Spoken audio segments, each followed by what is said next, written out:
آزادی رائے کی وجہ سے انہوں نے یہ کیا، ہم بھی یہ کر رہے ہیں، وہ بھی کوئی گستاخی کریں گے، کیا پھر اس کے ایمبیسڈر کو بھی ہم واپس بھیجیں گے؟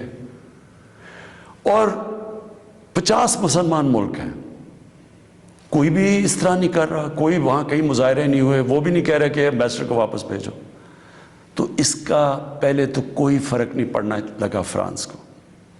لیکن میں آپ کو یہ بتاؤں پاکستان کو کیا فرق پڑے گا. سب سے بڑا فرق یہ پڑے گا ہمارے ملک کو کہ بڑی مشکلوں سے ہماری معیشت اٹھ رہی ہے.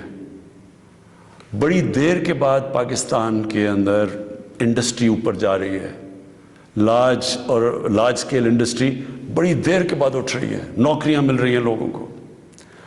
ہمارے ملک میں دولت میں اضافہ ہو رہا ہے، ہماری ایکسپورٹس بڑھ رہی ہیں، ہمارا روپیہ مضبوط ہو رہا ہے. بڑی دیر کے بعد روپیہ مضبوط ہوتا جا رہا ہے. جب روپیہ اوپر جاتا ہے تو مثلا پیٹرول اور ڈیزل سستا کیا ہے، باہر کی جو چیزیں ہم منگواتے ہیں وہ سستی ہونی شروع ہو گئی ہیں. جب ہم فرانس کے ایمبیسڈر کو واپس بھیج کے تعلقات توڑیں گے ان سے، اس کا مطلب کہ یورپین یونین سے ہم تعلقات توڑیں گے. اس کا مطلب کیا کہ جو ہماری آدھی ٹیکسٹائل کی ایکسپورٹس ہیں وہ یورپین یونین میں جاتی ہیں، تو اس کا مطلب آدھی ہماری ٹیکسٹائل ایکسپورٹس وہیں ختم ہو گئی. اس کا مطلب بے روزگاری، فیکٹریاں بند ہو جائیں گی. اور اس کے آگے کیونکہ آدھی ہماری مین ایکسپورٹ ٹیکسٹائل ہے، جب ٹیکسٹائل آدھی رہ جائے گی ایکسپورٹ، ہمارے روپے کے اوپر پریشر پڑے گا، روپیہ گرے گا، مہنگائی بڑھے گی، غربت بڑھے گی. تو نقصان ہمیں ہوگا، فرانس کو کوئی نقصان نہیں ہونے لگا. تیسری چیز اب ہم نے اس کے اوپر جب یہ ہوا تو میں پہلے ذرا آپ کو تھوڑی تفصیل پیچھے بتا دوں. یہ ہم 2-2.5 مہینے سے لگے ہوئے تھے، ہماری گورنمنٹ TLP سے مذاکرات کر رہی تھی.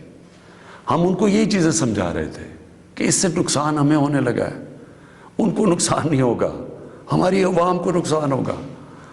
مذاکرات چلتے جا رہے تھے، انہوں نے کہا جی اسمبلی میں رکھو، اور اسمبلی جو فیصلہ کرتی ہے. ہم نے فیصلہ کیا ٹھیک ہے ہم اسمبلی میں یہ رکھتے ہیں.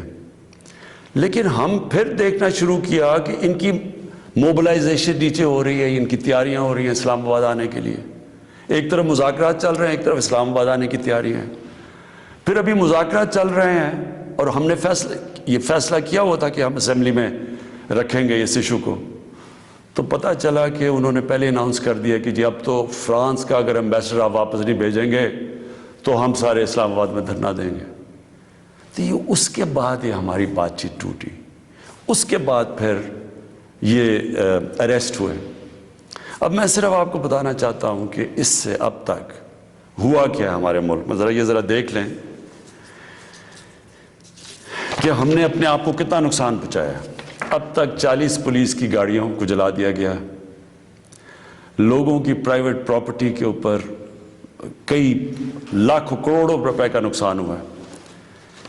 4 پولیس والے شہید ہوئے ہیں، 800 سے زیادہ پولیس والے زخمی ہوئے ہیں.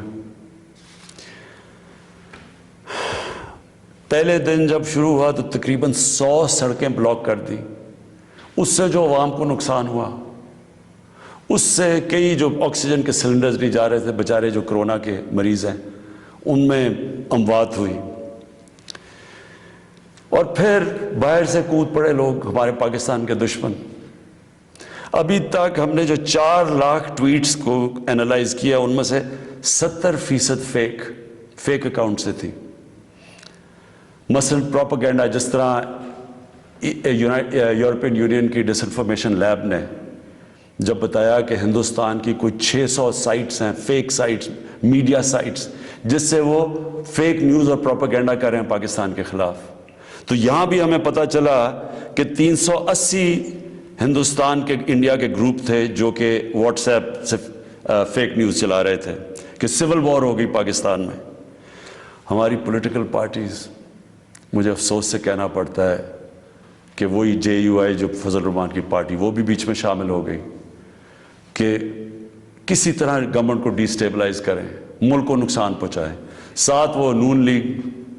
اب ان سے میں پوچھتا ہوں کہ جب یہ سلمان رشدی نے کتاب لکھی تھی تو نواز شریف تو پہلی دفعہ پرائم منسٹر بنے تھے، کتنی انہوں نے سٹیٹمنٹس دی تھی، کتنی دفعہ انہوں نے کسی فورم میں کہا تھا کہ اس نے بڑا غلط کام کیا، مسلمانوں کے دلوں کو تکلیف پہنچائی ہے، کتنی دفعہ کسی بھی مسلمان ہیڈ آف اسٹیٹ نے کسی انٹرنیشنل فورم پہ اس پہ بات کی تھی، تو آج ان کے ساتھ مل گئے ہیں صرف انتشار پھیلانے کے لیے۔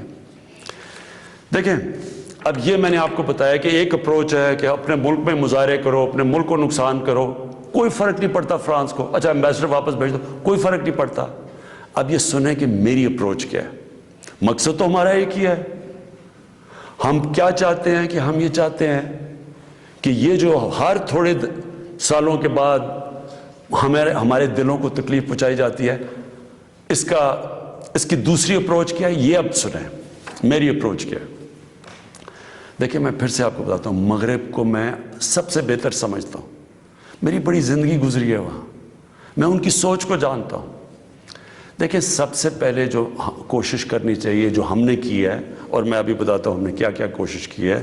اچھا میں یہ ذرا پہلے بتا دوں، سب سے پہلے جون 2019 میں 14ویں جو سمٹ تھی OIC کی، وہ پہلی دفعہ جا کے میں نے اسلاموفوبیا کی بھی بات کی، اور میں نے یہ بات کیا کہ جو مغرب کے اندر ہمارے پیارے نبی کی بے حرمتی کی جاتی ہے، کہ ہم سب مسلمان ملکوں کو مل کے ہم ایک پلان کرنا چاہیے، کہ اکٹھا اپروچ کرنا چاہیے، کہ ان کو سمجھانا چاہیے مغرب کو۔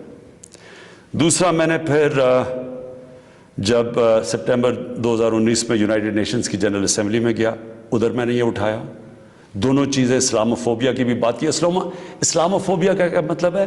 اسلام کے خلاف نفرت، اور اس نفرت کے اندر ایک یہ ہے کہ وہ ہمارے نبی صلی اللہ علیہ وسلم کی شان میں گستاخی کرتے ہیں، تو یہ ایک ہی چیز اکٹھے کرتے ہیں یہ۔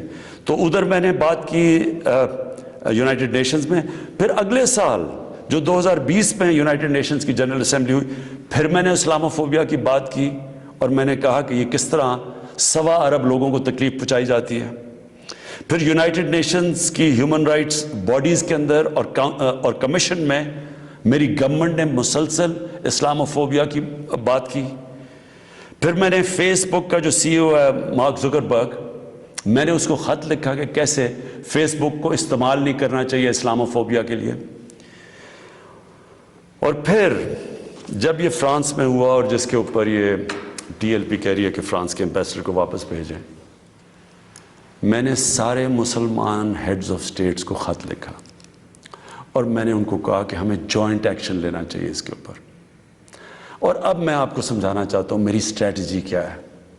اسٹریٹجی یہ ہے کہ ہم سارے مسلمان ملک کے جو ہیڈز ہیں، ہم مل کے مغرب کے فورمز میں، یورپین یونین میں، یونائٹڈ نیشنز میں، ہم ان کو یہ بتائیں کہ کیوں ہمیں تکلیف ہوتی ہے جب یہ آزادی رائے، فریڈم آف سپیچ کے نام پہ یہ جب نبی صلی اللہ علیہ وسلم کی شان میں گستاخی کرتے ہیں، کیونکہ ان کو اس چیز کی سمجھ نہیں ہے۔ مغرب کے اندر ان کے جو پیغمبر ہیں، ان کو اس طرح نہیں، ان کا پیار اور عشق جس طرح ہمارا ہے، ہمارے نبی سے ہے، ان کو اس طرح کا نہ، ان کی اس طرح کی عزت کرتے ہیں، اور وہاں بلکہ وہ دین کو ان کے اتنے قریب نہیں ہے جس طرح ہم اپنے دین کے قریب رہتے ہیں۔ اس لیے ہمیں ان کو سمجھانا پڑے گا، اور سمجھائیں گے جب ہم مل کے اکٹھے کلیکٹیولی مسلمان دنیا کے ہیڈز آف سٹیٹس، جب ہم بات کریں گے، جو میں یہ ہر جگہ جن فورمز پہ کہتا گیا ہوں، تب اس کا اثر ہوگا۔ دنیا میں تھوڑے سے یہودی ہیں، لیکن وہ سارے یہودیوں نے اکٹھے ہو کے دنیا کو، مغربی دنیا کو بتایا ہے کہ جو ہولوکاسٹ تھا، جدھر یہودیوں کی قتل عام ہوئی تھی، انہوں نے کہا کہ اس کے خلاف کوئی منفی بات نہ کی جائے کہیں بھی، کسی میڈیا پہ۔ آج کہیں بھی، آج مغربی میڈیا کسی ملک میں ہولوکاسٹ کے خلاف کوئی بات نہیں کر سکتا۔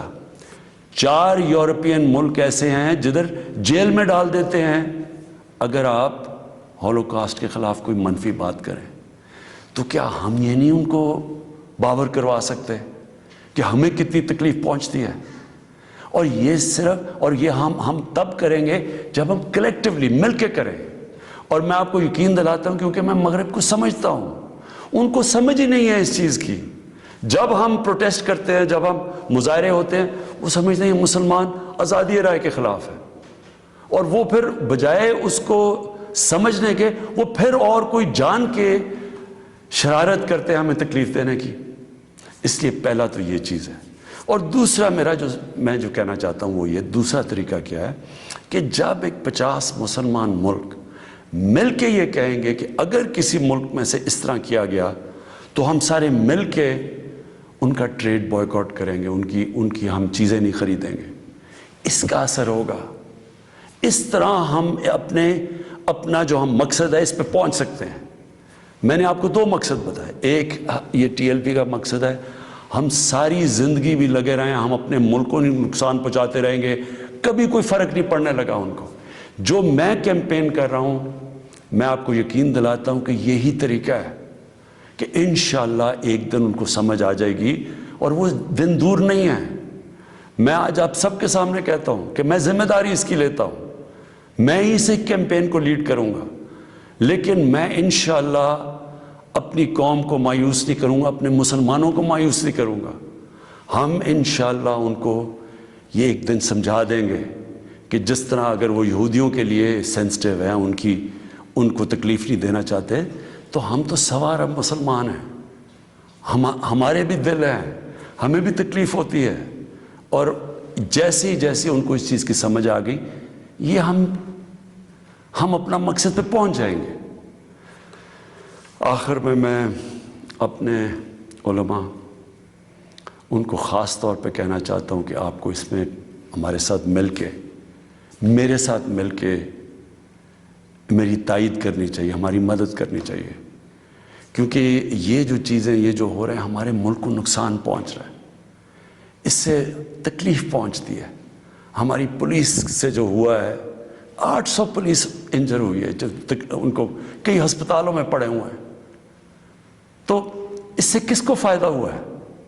کیوں ہندوستان کی یہ جو ویب سائٹس ہیں جو اس کے اندر کود پڑی ہیں, یہ دشمنوں کو فائدہ ہوا ہے.